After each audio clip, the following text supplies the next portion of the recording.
অস্ট্রেলিয়ার মতো একটা দলকে তাদের মাটিতেই টেস্ট ফরম্যাটে ঘায়েল করেও তিনি থেকে যান আড়ালে। মিডিয়ার সামনে দরকার ছাড়া খুব একটা আসেন না, যেন বাংলাদেশ ক্রিকেটের কার্লো আনচেলত্তি। অথচ একটা সময় বাংলাদেশ ক্রিকেট মানেই ছিল কোচ নিয়ে ব্যাপক আলোচনা সমালোচনা, আর সাথে তো ট্রল ছিলই। রাসেল ডোমিঙ্গো হাথুরুরা ছিলেন তার বাস্তব প্রমাণ।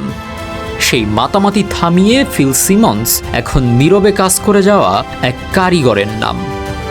ডারউইনে স্বাগতিক অস্ট্রেলিয়াকে 4 দিনে বিশাল ব্যবধানে হারিয়ে বাংলাদেশ যখন ঐতিহাসিক জয়ের উল্লাসে ভাসছে, ডাগআউটে সিমন্স তখন সম্পূর্ণ নির্লিপ্ত। জয়ের পর চারপাশে উদযাপনের আবহ থাকলেও তাকে শান্ত হয়ে বসে থাকতে দেখা যায়।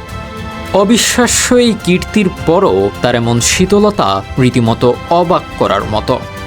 যদিও আজ এমন ঐতিহাসিক জয়ে শেষ পর্যন্ত হাসি ফুটেছে তার মুখেও। 2024 সালের অক্টোবরে দায়িত্ব নেওয়ার পর থেকে কোনো দলাদলি বা বিতর্কে জড়াননি তিনি।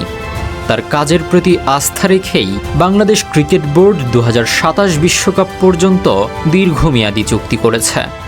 মুমিনুলের হাত ধরে যে টেস্ট জাগরণের শুরু, শান্তর নেতৃত্বে অস্ট্রেলিয়ার মাটিতে সেই স্বপ্নের পূর্ণতা পেল সিমন্সের অধীনেই।